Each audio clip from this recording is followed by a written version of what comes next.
What's up, everybody? Welcome back to another edition of For Dummies, and tonight I am joined with the other three dummies. I have Mr. Just One. Yo, what's happening? Mr. Robert Detoff. Hello. And Mr. Skullface. Hello. Tonight we're going to be talking about something that came up in a previous episode about nostalgia and why nostalgia, for whatever reason, connected more with our generation than it perhaps seems to do in previous or even future generations. And the reason why I say that is because our generation had the big ones, like, in my opinion, like the stuff that you still see in toy stores: Star Wars, Transformers, G.I. Joe, Thundercats, He-Man, etc. And the generations that kind of followed us, like after Turtles, with the exception of Mighty Morphin Power Rangers, was like Cat Dog and Doug. And I don't see the resurgence in that. I don't see the resurgence in Rugrats the same way that I see the resurgence in the stuff that we grew up with. Did they make Rugrats toys and Dog Cat toys? Like, did they market toys to the kids? So no, but my question there is why? If they thought it was financially sound, they would do it. You know, the 70s kids had a few things, but didn't really have anything. Kind of all of us 80s kids were like, it was the first time that this is happening. So, you know, they kind of figured it out. So not enough content in the 70s, the right amount of content, and then after that, too much content. So there's really nothing really there to grab onto. And now it's like, well, you know, it's just all digital stuff. It's totally different. So that's kind of my first thought about it. And I think just right place, right time for it all. Yeah. And I think that some of that 70s stuff has, like, it's withstood the test of time, just not in the same financial way. Like, Scooby-Doo is definitely still a part of the world we live in some regard. And so is Yogi Bear and Looney Tunes. And like Looney Tunes, yeah, right. Exactly. But, like, it's not like nobody's rushing out to sort of snatch it up. And the same thing is even true on the female side of things. Barbie is still around. My Little Pony, still around. Mm-hmm. And even, like, every now and then, Rainbow Bright and all this other little stuff will make, like, this quick resurgence of, like, this is the modern thing, and you grab it up and then that's it. Well, because that's stuff that's being branded to the people who loved it, kids. Like, right, you know, that's why, like, all this stuff is coming back around now, because we loved it as a kid, and you're like, oh, hopefully these people will share it with their children because they remember loving it. But my question is, why isn't the stuff in between resonating the same? I could answer that question. Do it. It was trash. It's that simple. Rugrats, it was trash. What are you going to do with it? There's nothing serious there. Transformers for a kid was serious. So I don't think it has anything to do with the content, though. Like, I really think it's deeper. I think it's that it was okay to leave your kids kind of unattended in the 80s. So parents were working, and then in the 90s, that was like a no-no. So now every kid had to be in an after-school program. I think, you know what I mean? Like, I think there's a lot of other things that go into that, where it's like, as a kid, you were left alone. So you just kind of had to figure your own way out and figure things out. You didn't have anybody saying, don't watch this or do this or go do that. So you grabbed onto whatever you loved. Because I remember my littlest, like, brothers and sisters in the 90s and stuff, they went to after school programs. They were never home alone like I was in the 80s. Yeah, but I wasn't home alone. But I was a child of 4, so maybe I was alone in a crowded house. But that's right, or you just had older siblings.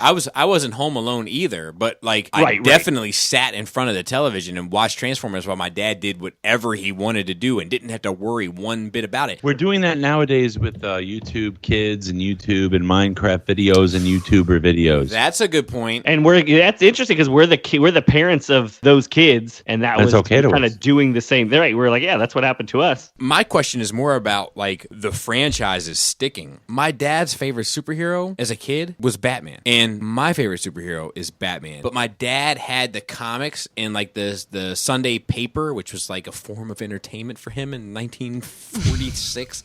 And, like, wow. And then I had superpower toys, and I had the Adam West Show on reruns, and then I had the 89 Batman with Keaton. And then as I grew into an adult, I had the Nolanverse, and now, you know what I mean? Like, it's like that has stuck with me, but, like, is Ben 10 gonna stick with these kids? And I mean, Ben 10, that's not a knock on him. He had a hell of a run. Like, right. they were successful, but, like, does the Ben 10 kid appreciate Ben 10 in 10 years? So, you know, it's interesting. So Kingston loves that. So, like, he has some of the toys. That's a good question, because I don't think he's as into it as I was, as into, like, Transformers and stuff like that. But also because I think they have more content. Wow. We had the content we had, and you saw it when you saw it. See that? You know what I mean? Yeah. Yeah. Jiska's Also, podding on this one. Hold on, though. Think back. How long were you into Transformers for as a kid? I was into it from 84, and then, when I got out of it, probably 88. Whenever they started to do the Action Master stuff, my dad thought there wasn't any merit to the toys and stopped buying them for me. It's because the content became trash. We can't assume the content will always be the same level. Well, that's my point, though. Are we lucky? Did we fall in the magic box of time that just had the better stories, better characters, or are we just jaded by our own nostalgia? We will know in another 15 to 20 years when our kids get to a certain age. See, do they look back? But I'm already looking back and saying, why didn't Cat Dog last? Or But Doug, or off. Rugrats, or whatever was hot in the 90s when we had checked out. I think people still do talk about those things. Again, I just think what's lacking for that stuff is the product. Because the product wasn't important to the franchise. Right. The product was just the advertising for the cartoon. Exactly. When Doug was hot, it wasn't the toys that were making it hot. Right. We had many ways to connect with the franchise. Tactile, visual. No, I mean, you're right. I mean, we had, there was comics, there were cartoons, there were movies, there were toys, there were, you know what I mean? There was audio cassettes, But also, too, not everything stuck. You know what I mean? You don't have this Centurions collection. People do. Yeah. No, I understand. But that's what I'm saying for you. But so it just didn't stick. So there's maybe somebody out there who's a cat dog collector. You know what, maybe, but I'm saying who? Because I haven't met that dude. But you're also not in the same age bracket as that dude. But let me ask you this question too, because I got another thought on it. Are all these things that you're into now things that you also enjoyed with your siblings were they into it too as kids? I wonder if there's some emotional connection there, because my brothers all watched Transformers with me. Anything that I collected, it's because I also enjoyed that with my brothers. I never collected anything that they didn't also, when they came over, even though they're not collectors, be like, dude, I love this. And we would talk about something as a kid. I think that it has to come down to some kind of it's an emotional thing that gets linked. I can say yes, with the exception of some of the comic book properties. When we were kids, we were growing up in a unique time, as is every generation. But in our time, even though you would go and watch a show on the TV and you would be advertised to, and then, go want to buy a toy, you'd get a toy. What would you do with your toys? You would go outside and play with your friends with your toys and connect with your friends about it. And I wonder if that might be a factor, that community factor. Even I feel like stuff that I wasn't necessarily hardcore heavy into still has this lasting fan power from that era, like Silverhawks. I remember Silverhawks. I liked Silverhawks. I had a few at my mom's house that kind of popped up, but I didn't give a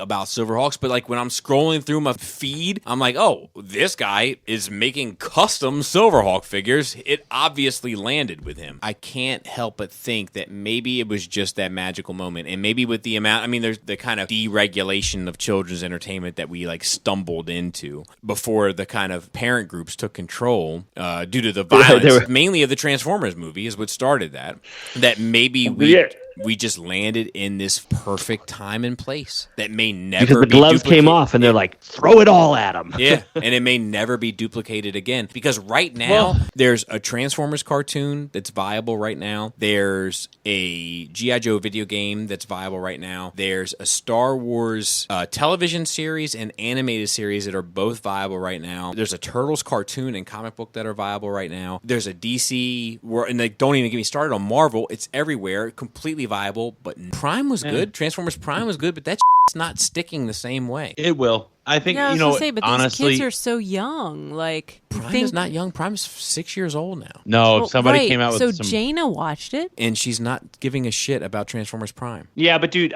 do you stopped feel giving a shit from Transformers I feel like you 35. took a break from it, right? And then you came back to it. It's not like you were forever Yes, but do you think that Jaina is coming back to Transformers Prime? She might. I don't know. Listen, I don't man, think when she is. Jaina's 34 years old and then she sees a G1 Grimlock, she's going to think about Grimlock and her dad. A and she's G1 gonna buy it. Grimlock? Yep. Well, that's different. That goes back to my point. Yeah. But she still has a nostalgia for it from her youth, which is kind of what we're talking about. Yes. Yeah. I know it's something from your youth. Yes, but also in her youth, she was watching Transformers Prime, and it's not sticking. You don't know.